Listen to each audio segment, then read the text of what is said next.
Hello, good people. This is Sister Julia Walsh, and you're listening to Messy Jesus Business.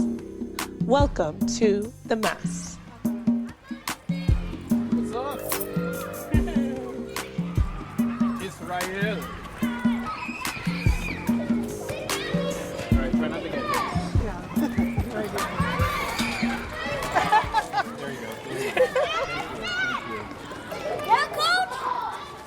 Thank you for pausing. Yeah. I think it's... What's up, Allison?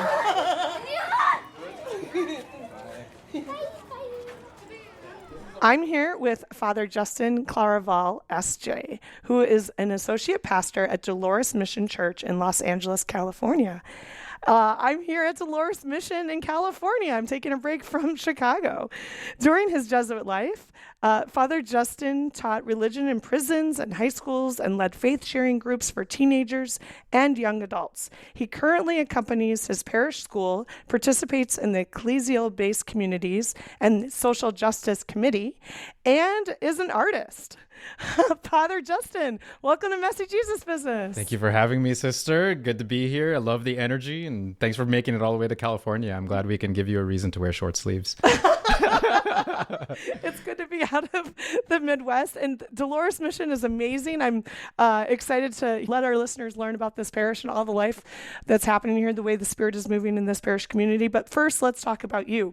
Tell me, how did you come to know you were called to live and serve as a Jesuit priest? How did I know? I don't know. Sometimes every day I'm still trying to ask that question. How do I know? It's a difficult epistemological challenge. How do I know? But yeah, how do you know?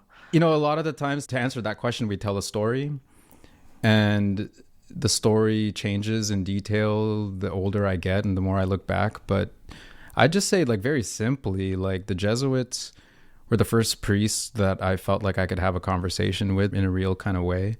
The first Jesuit I ever met, Father Bill, he almost forced himself to laugh a lot of times. Like, he had a good sense of humor. He wouldn't answer my questions directly. He'd also tell stories. And I was going through a time of transition in my life in college. And he gave me the tools to talk about it in a way that made sense and to just like to be real about my doubts and my struggles of faith.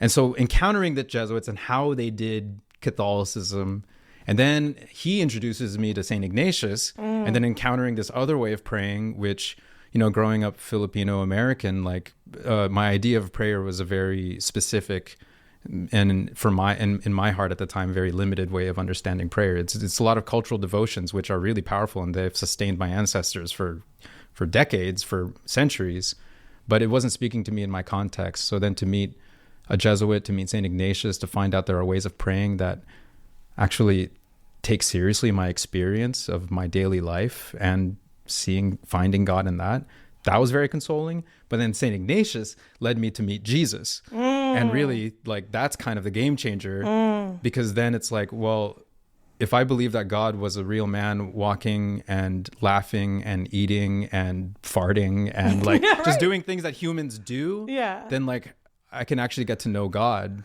I really felt like I came to meet Jesus as a real person. And if that's true, if there was a real man who died and then rose from the dead, then how could I live the life and plan to live my life in a way that I'd been planning to before? I already started to see the trajectory of my life as one that wasn't really inspiring much joy or excitement in me, you know what I mean? Just kind of getting into, like, you know, just a child of immigrants. You know, a lot of our parents who are immigrants come here, they want a better life for their kids, but the shape of that better life tends to take the form of like a white middle class American life. And I started to see my life at the end of high school. Okay, I'm going to go to college so I can get a job that makes lots of money and then have a family and then just make tons of money until I'm too tired to spend it and then just keep going. And then like, it was almost like having a midlife crisis at 18, you know, but I was just going to keep going because I didn't know what else to do. You know, my parents were the ones who were footing the bill for my education. But then meeting Jesus, you know, that kind of relativized everything. But I also think it made things, it just changed the way that I thought that I could live a good life. That's the sweet side of it. The sour side of it as well is that, like, you know, knowing that I come with a very selfish bend to my desires, meeting someone who is inspiring me and also having mercy on me, allows and gives me a way of living that kind of continuously challenges me to go outside of myself. That's really for me what repentance is, you know. So you met Jesus. It sounds like you really know him well at this point, which is good. I mean, you're a priest. Yeah, we have our ups and downs. You know. I want to hear more about that. But first, I'm curious about what you said about prayer and how the Jesuits sort of taught you a new form of prayer, and it was very different than the Filipino cultural form of prayer. And help me to understand the contrast and like what is prayer now? Yeah. Well, what is prayer now? Prayer for me now is brewing a cup of coffee, sitting down. If I can't get my thoughts together or too distracted, then I write it all down in my journal. And then I read that to Jesus. And then in some deep breaths, just try to focus on and notice how Jesus responds to those, you know, and then try to listen deeply to what the invitation or the question Jesus might have for me in my heart. So prayer to me is that trying to be aware and conscious and being noticed and noticing what Jesus is, who Jesus is, who God is, and noticing what's in my heart to bring to that relationship. So it's an encounter, but it's also something that's really couched in like the way that I try to ordinarily live my life and how I have conversations with people. But sometimes in a way that I can't talk to other people, you know, because then I don't have to be or perform or do anything else. I can just be with God. The sad part is I think a lot of what I carried before that and a lot of what other people of faith carry is that they feel like they have to be a certain way to talk to Jesus, as opposed to just talking with Jesus as you are, you know? And that's where I always like to point people out, like most of the Psalms are people being pissed off at God, you know? And like, and being very explicit and unfiltered with it too. Right. So it's like, could we give that part of our heart to God? You know, and those are nuances of my own relationship with Jesus that are coming to the fore. And I think for the benefit of my own relationship with God, you know, to be sad, to be angry, not just to be joyful or hopeful. Those are really deep emotions that a lot of us carry and sometimes don't really feel like we can bring that out to other people. So it sounds like for you, prayers is like getting in touch with what you're feeling in your body and in your heart. Even some of the questions in your mind, in a way. It's being real. Prayer is just being real with myself, and then being real with myself before God, and noticing God being real with me. I wish I could quote the author that came up with this phrase. Maybe you would know better than me, but I know when I was trained as a spiritual director, one of the things we learned is that how contemplation is really a long, loving look at the real. Yeah. And I think that's what you're describing. Yeah. Is like if. And I will say that for myself, when I am in a space of prayer intentionally, I mean, I do feel like prayer is something that like flits through me like air and light all the time. But if I'm really like, okay, now I'm praying, this is what I'm doing at this time, it is about getting in touch with the reality, like, and not even, you know, you can go through your day and through your life and have all these stories that you're telling yourself about what's happening, what's the experience, what's the dynamic here, and then let God show me the truth, and then listening and letting that realness inform me and inspire me and actually show me the way forward through the things that are complicated. The truth, a different perspective on things, about myself, about the world, about other people, you know, just hearing another voice that's not just my own voice, you know, echoing in between my skull. You know what I mean? Yeah. And that's intentional. Like, I mean, like you too, like I do experience moments of prayer and moments of consolation throughout my day.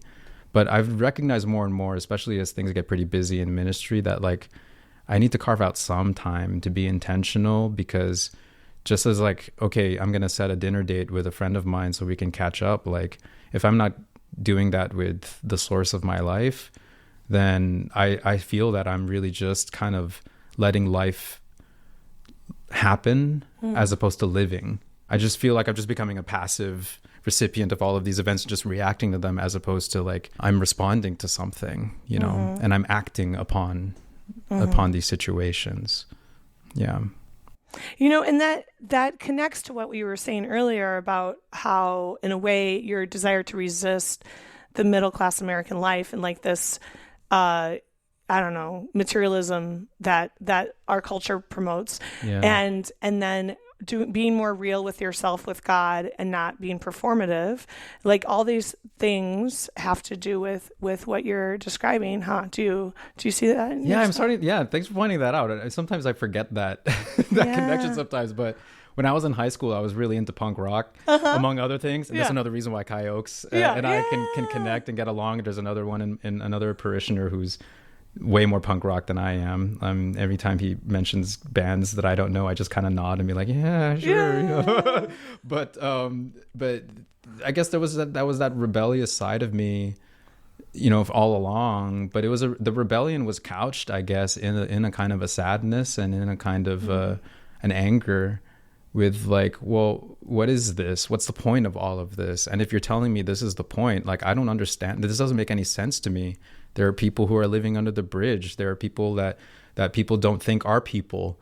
And what are we doing about this? How can we say that we're Christian and all of this other crap is happening in the world? And why do I feel guilty all the time that I'm not doing enough? There was all of these questions, all of these confusions, which Father Bill, the first Jesuit I ever met, was really kind enough to listen to me rant. And then at the very end, he goes, Justin, you're not the savior of the world. That job is taken, and then wrestling with that contradiction too. But like, well, we got to do something, and it's that's still an ongoing journey for me, So is Christianity in its truest form punk? Those are hard. That's hard because in some ways they're so different, such different categories, and there's just so many different histories to it. Right. But there's been that contrast. There's ever since even just like monasticism, there's been the kind of the against the world kind of attitude. And, the Gospel of John is all about setting up the world as a contrast to to Jesus. I don't love you as the world loves you. And yet at the same time, like Richard, I've been reading off and on this Richard Rohr book on the universal Christ.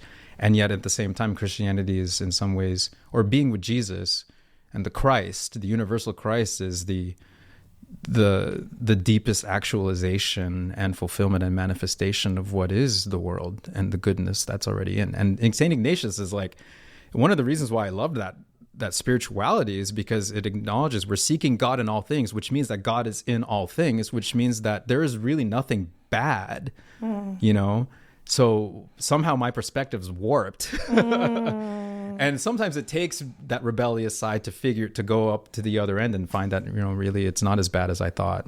As you say that, I'm thinking about how, myself as a teenager, people would tell me I was countercultural or whatever. And for me, it was probably just based on I don't really care what people think. I just care what God thinks. I was so steeped in that attitude from early on in life. And yet, as my faith has matured and it's become less of this resistance and this fighting against what's evil and bad message of Christianity and more of a deepening into the non-dualism of Christ and how, God is all things. All of this is good. All of this is holy. Everything, every experience, if you look at it close enough, God is there. Yeah. God is working wonders. Yeah. I'm just curious what you have to say about shifting our mindset and opening our views wider so that we can see how it's not a battle, but it's actually an embrace. Yeah. And even Richard Rohr will say that you got to start first with good dualism before you go into non-dualism, right? And so maybe those rebellious impulses that we had was a necessary part to kind of break the categories a little bit, or to set up the categories that we could later use to break.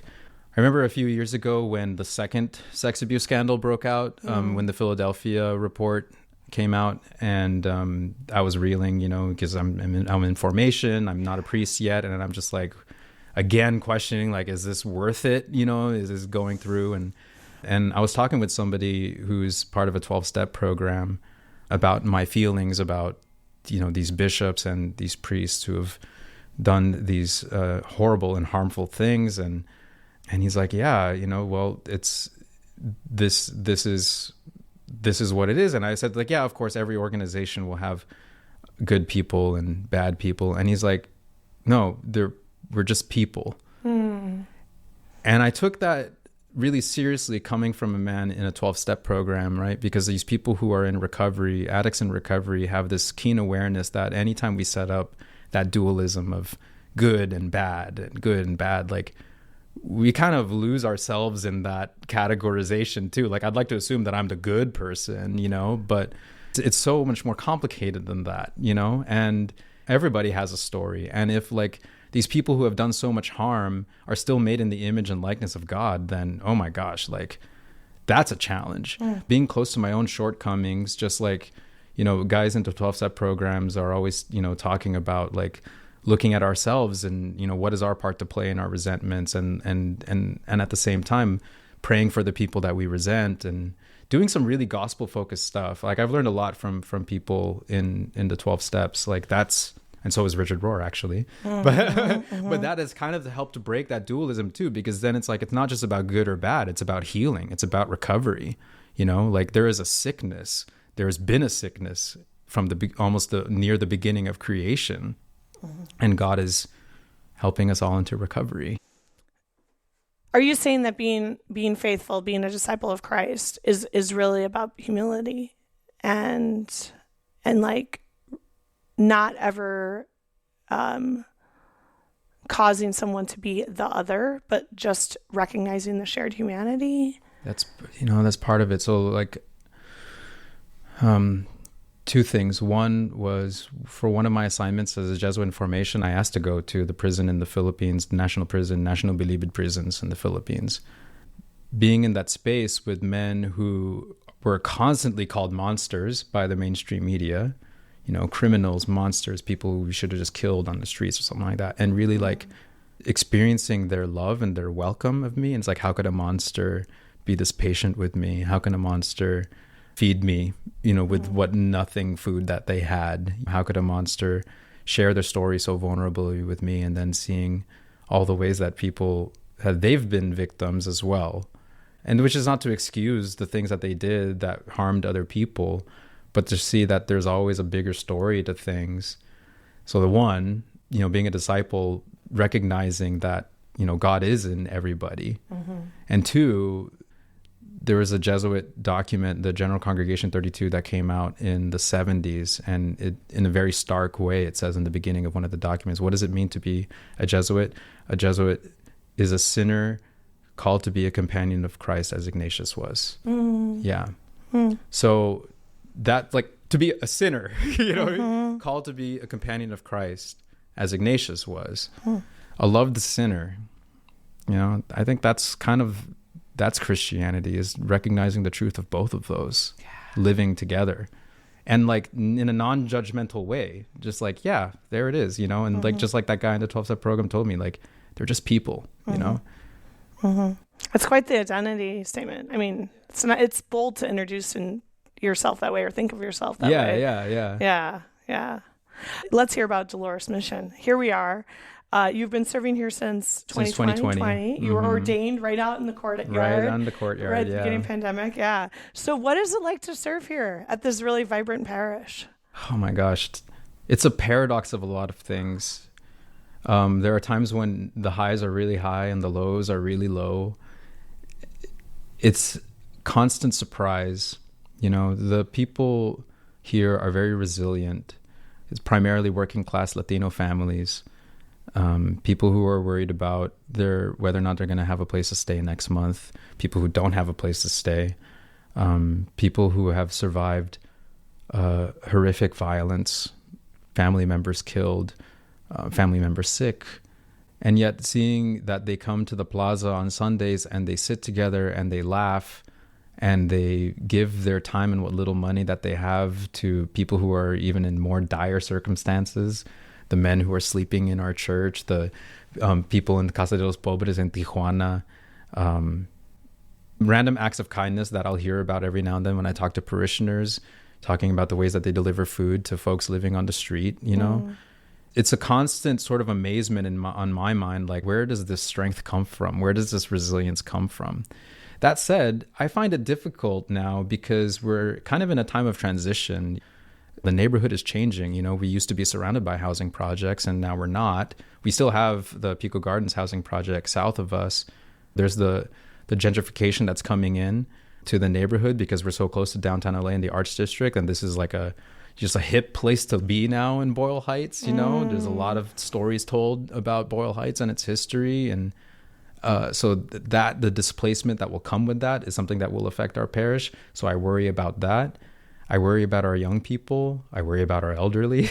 I worry about our elderly who feel isolated and are worried about their health and can't go out as much. But I also worry about our young people, the people who are their grandchildren or their children who a lot of times actually don't feel that they find a place in the church. Even a church as, some would say radically progressive as Dolores Mission, they might still not find that they have a place here. So there's a lot of things that I worry about, and a lot of things that are difficult. And, again, like to have that perspective shift that comes with being with Jesus, where he's like, okay, like look at those kids who hugged you in the courtyard on the way here. You know what I mean? Like, but then I'm like, well, okay, but what about in 10 years? You know what I mean? Like, are they going to come to church? So in some ways, I think Dolores Mission has a lot of things going for it that is different from other parishes. And at the same time, we struggle with some of the same things that a lot of parishes, I think, will struggle with.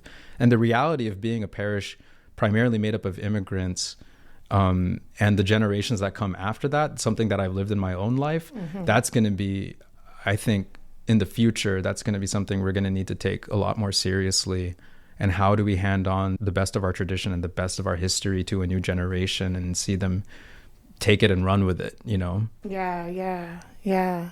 What I feel like you're describing is really the Paschal mystery of community building, and really building a community of faith, and how there's constant dances of shadows and lights, and like we're dying to our desires, we're dying to our ideas and visions about how we think should go, and at the same time, like the energy of the resurrection is uplifting and transforming constant. And it's like the both andness is always occurring around us in a community of faith. So I'm curious if you notice that too.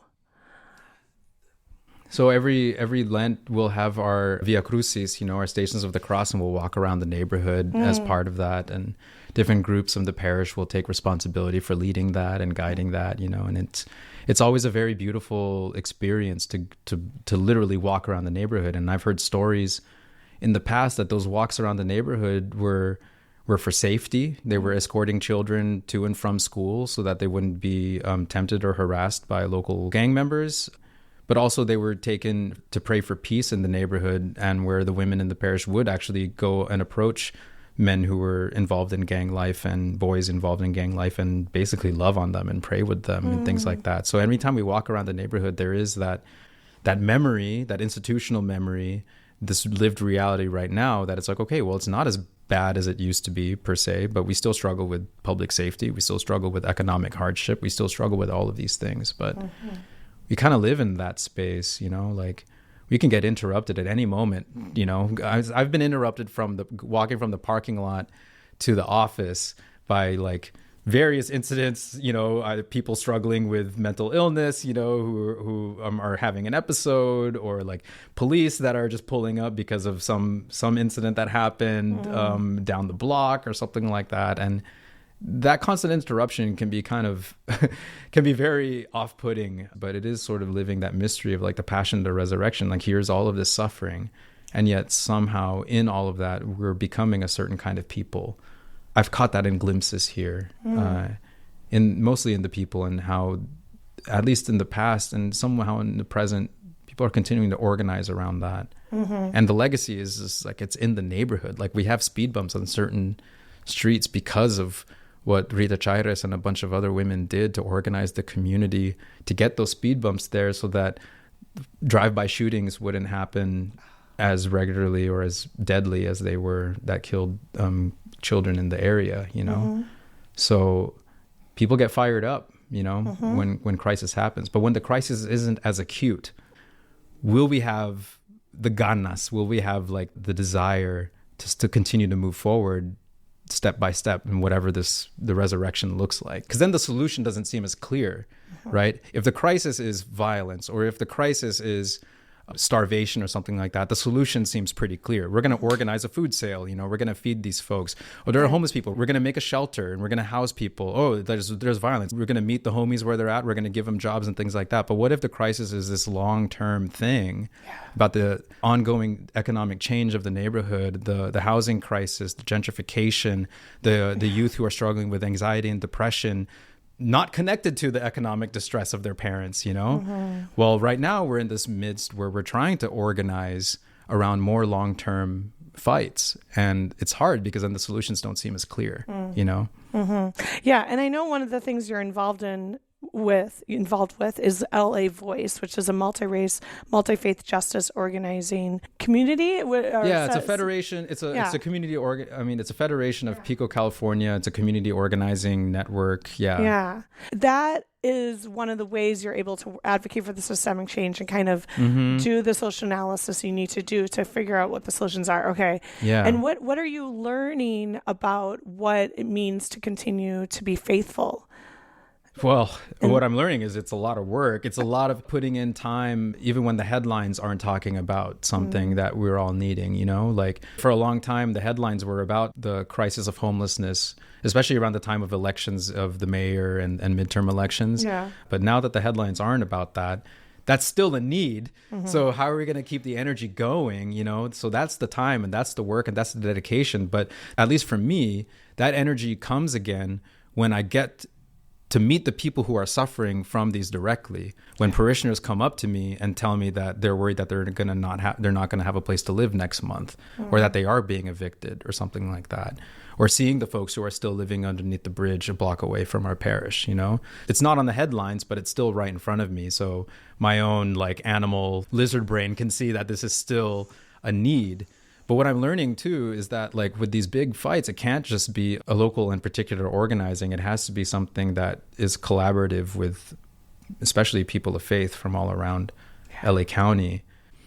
So it's a collaborative. It's how to maintain that energy, how to organize around that based on our faith and based on the relationships of care that we have for our people. I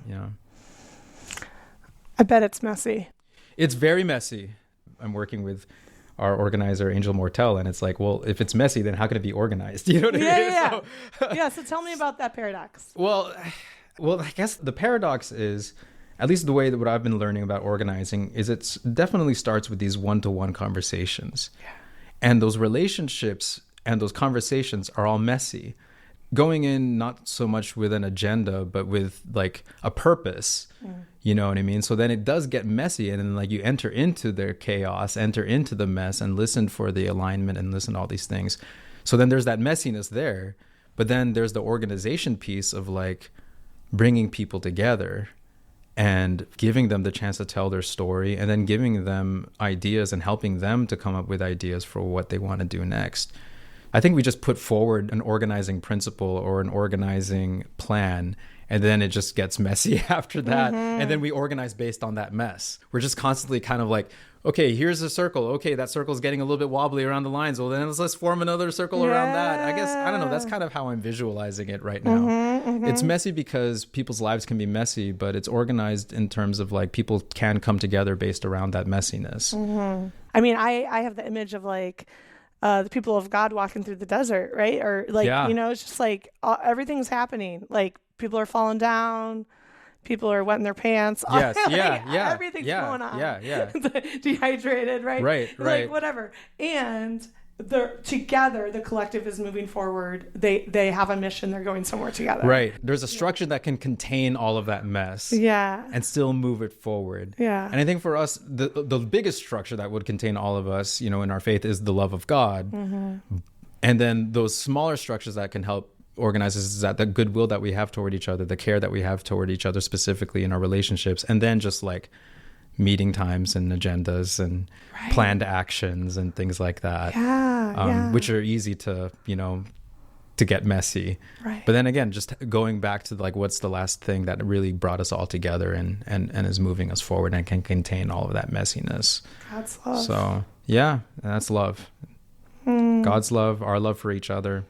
Speaking of mess and the pursuit for justice and God's love, Before we got into the interview, we were talking a bit about arts and how it connects to spirituality. And I'd love to hear you discuss how you see justice, the pursuit of justice and arts intersecting, and like how that helps to foster the faith in a community or in a particular person and their personal relationship with Christ. Wow.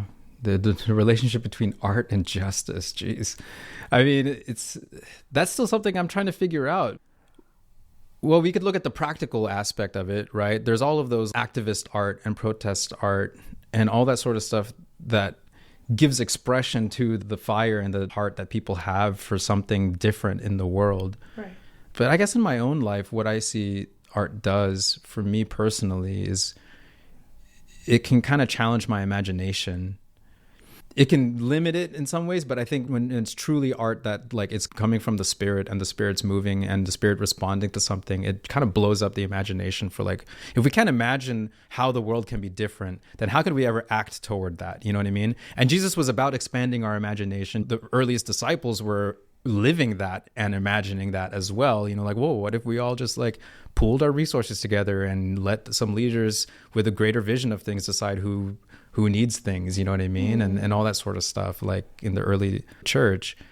Art and imagination and desire are all of these things that are in the mix so that it helps me. But how it helps other people, I think art works on that realm of the heart because the analysis is necessary. The practical things are necessary, how to turn people out to meetings, how to listen to their concerns, how to gather the data. But when you look at something that really kind of moves you in the heart, that gets me personally, that gets me fired up and get the energy going to actually do the work that needs to be done. You know, so it inspires. It's inspiring. It's inspiring, and it's hopefully it expands the imagination. Yeah. When I was showing you earlier the image that one of the Jesuits who was here painted of Our Lady of the Way, to see that, okay, like Mary is walking with the immigrants, she's taking away these obstacles between them and a stable life. That's inspiring. That makes me want to work for that, you know. Our Lady of Guadalupe is someone that inspires so many of the people in the parish with her cariño, her care, and her love for them. And the ways that she's been appearing in different political art and protest art, that's kind of fascinating. That's a whole, there are people who study that, you know what I mean? Because that channels into something, the fierce love of a mother who can care for her children and wants a better world for them. You know, that's there too. And if our mother isn't imagining a better world for us, or Jesus himself, right? He has cast down the mighty from their thrones and has lifted up the lowly. He has filled the hungry with good things, and the rich he has sent away empty. If that doesn't expand the imagination and foment the desire and the heart for that world, that reality that she's singing about, then all it is just reactionary anger. Right. The imagination that the gospel has given us and the Spirit of God as it continues to work through creative people, it's all rooted in the Magnificat that you're quoting, and it's fostering and feeding where we're going as a people. And so somehow we get to be open and receptive to how the Spirit's moving and working through us and alive. And ultimately, it's a long ways from that very comfortable middle-class life where you're a slave to the corporations, earning the money, stacking up bills, and buying more materials, right? So so the imagination of God is actually liberating because it's so creative, and it's because it's so justice-oriented. Yeah. Wow. Martin Luther King Jr., I've been staying close to him. I mean, what an amazing preacher too. His imagination, the way he put that into his sermons and into his speech is amazing. But, you know, the way he took Gandhi's idea of soul force and ran with it. You know, the stereotype of this physical force is destructive, but soul force is creative, you know? And art is creative, and God is creative, and we can be creative.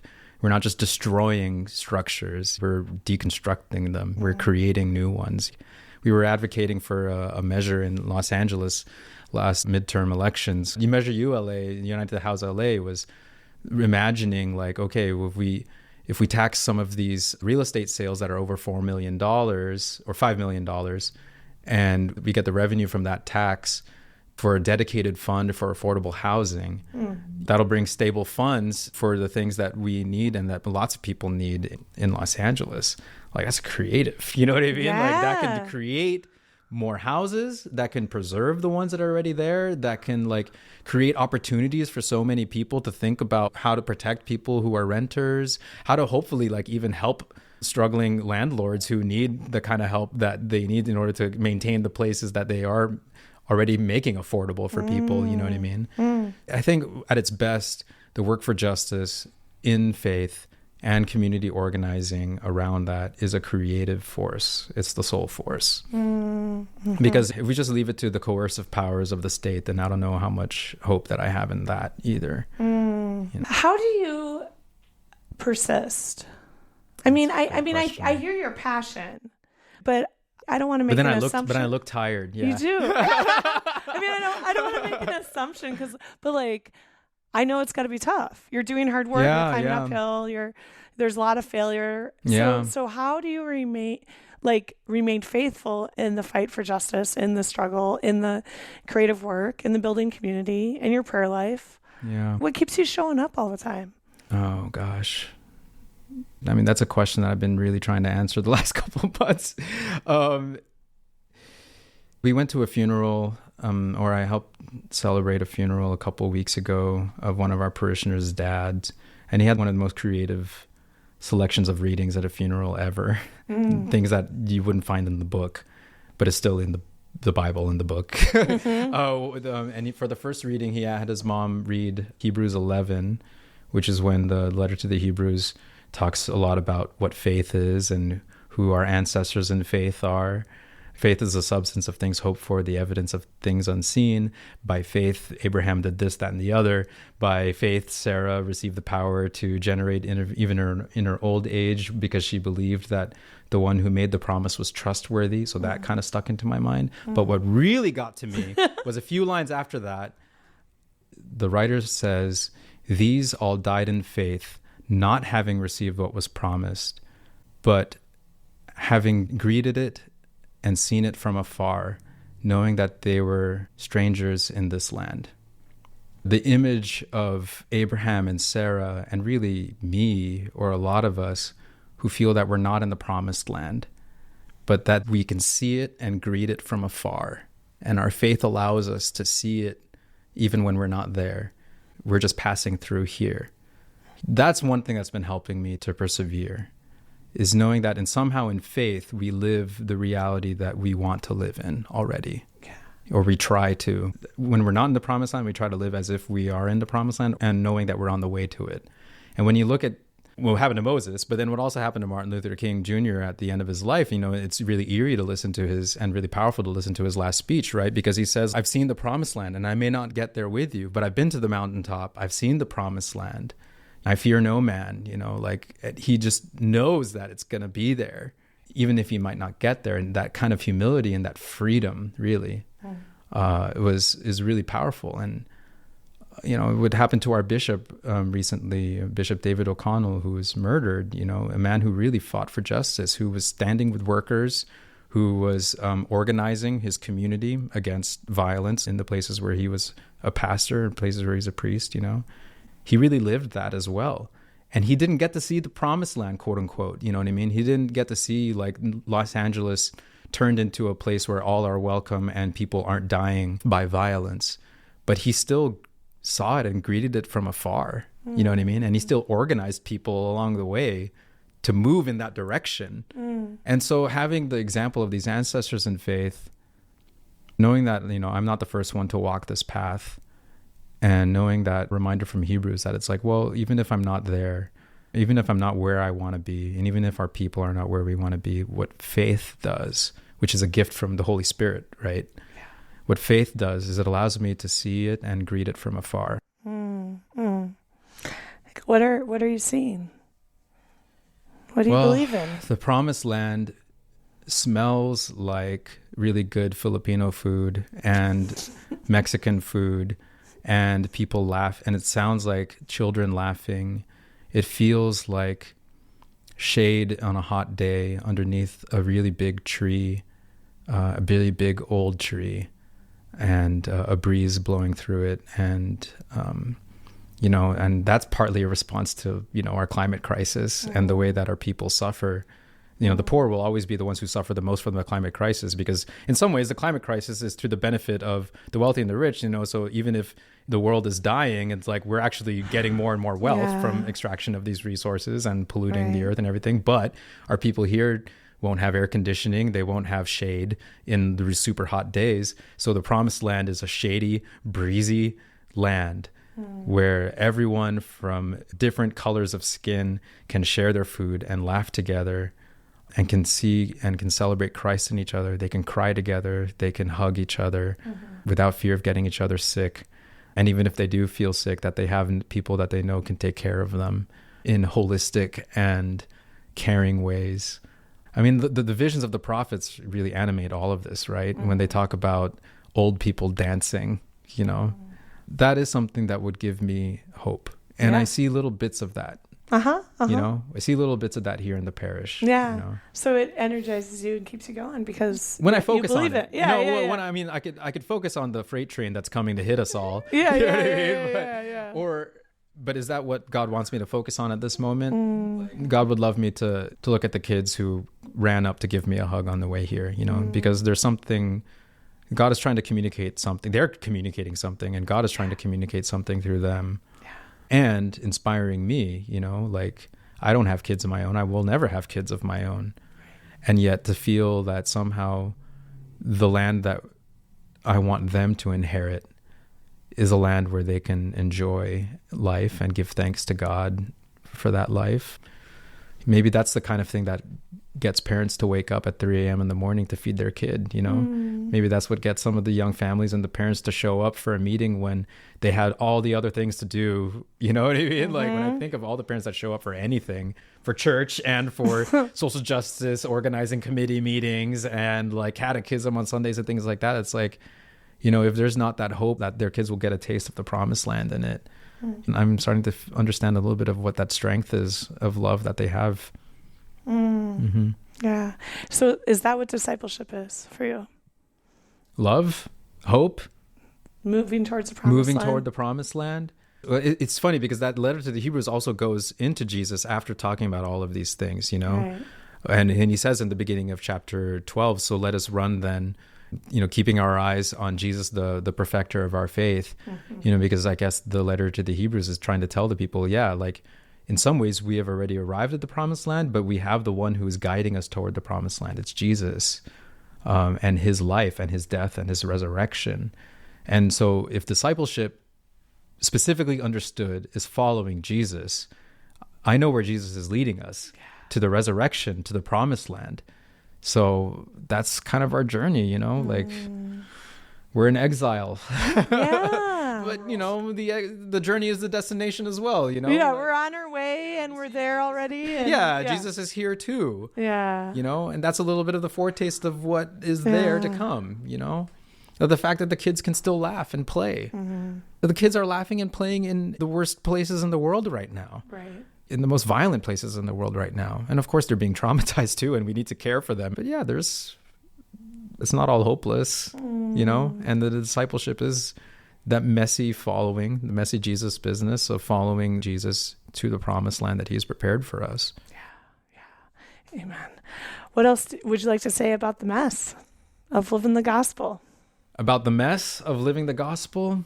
When we're recording this right now, it's Mardi Gras. It's the Tuesday before Lent begins, when, we kind of force ourselves to walk this desert in preparation for the resurrection. And I don't know. I want to say that it can be real. Like if you don't want to take a step, okay, but tell Jesus about that. If you don't like the mess, you don't like the way that the mess looks like, tell Jesus about it.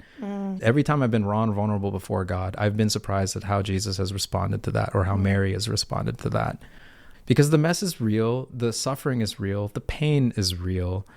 And we want safety, we want care, we want love. And that is all the things that God wants to give us if we allow ourselves to be that real and vulnerable with our needs before God. And that messy Jesus business is the mix of the realness and the real mess, but at the same time, the transcendent beauty in high places. That's there too. Like one little bit before we might wrap up. This last summer, I was on a retreat with a bunch of other Jesuits in the High Sierras. and I got lost in the woods at night. Yeah, just trying to go out using the bathroom.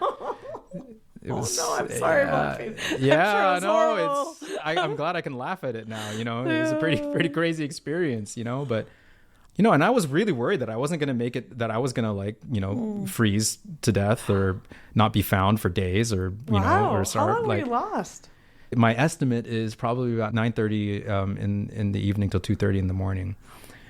I just kept following this river that I thought would lead me up to the lake by where we were sleeping, and I was following it the wrong way, and then I just decided to turn back and go upstream. And then when I finally arrived over a ledge, I remember seeing the lake, or I didn't see the lake, I saw a black stillness.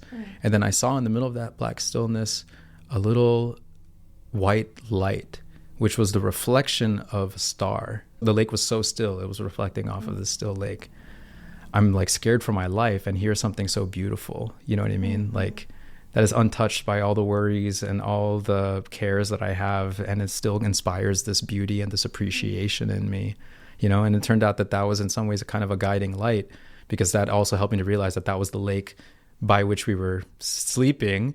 And so I just followed the edge of that lake, eventually made it to camp. And it's also kind of that symbol, like seeing that lake reflected off of that black still pond is like, there is a higher power, as they say in the program. There is a power greater than ourselves that can restore us to sanity, even in the midst of all the mess. Amen. Thank you, Justin. Yeah. Was there anything you want to share with the listeners about how they can support Dolores Mission or learn more about the Jesuits and you and your creative work? Thank you for the plug. Yeah, we we have a Facebook page where you can tune into our masses online. Cool. We have an English mass at 9:00 in the morning, a Spanish mass at 10:30. Both live streamed. We get people tuning into our masses at 9 a.m. from like all around the country. So everyone listening is more than welcome to tune in. And, you could always go to our website as well to find out ways that you can support our work here. The kids that graduate from 8th grade that are going to Catholic high schools, we got a scholarship for them. If you want to donate to help out some of our partners like Proyecto Pastoral and the homeless shelter that they operate on our grounds and other places, there's ways to connect with them on our website as well. But come visit, really, just like what you're doing right now, like really just to be at the place. Thank you for having me. Yeah, no, just to have you here, like that's one of the gifts of this community is welcome, bienvenido. So yeah, you guys, everyone who's listening here has a place open to them in Boyle Heights in Los Angeles. And you can come, and then if you go to Mass, the special treat is after Mass. You can go to our food sale, our venta, with homemade tortillas that wrap delicious tacos and quesadillas and sopes, and then there's menudo, and people Heaven come on together. earth. Yeah, That's a little taste of the promised land. Oh, amen. Well, thank you so much. Oh, thank you. Yeah. Messy Jesus Business is produced and edited by Colin Wamskans. You can find us online at messyjesusbusiness.com and on Facebook, Twitter, Instagram, and Patreon. If you like what you heard, please be sure to mention our podcast to your friends and followers. And we'd love to have your support via Patreon. From the bottom of our hearts and the middle of the mess, thank you. Messy Jesus Business is produced in partnership with the Franciscan Sisters of Perpetual Adoration. You can learn more about our religious community and donate to our mission at www.fspa.org.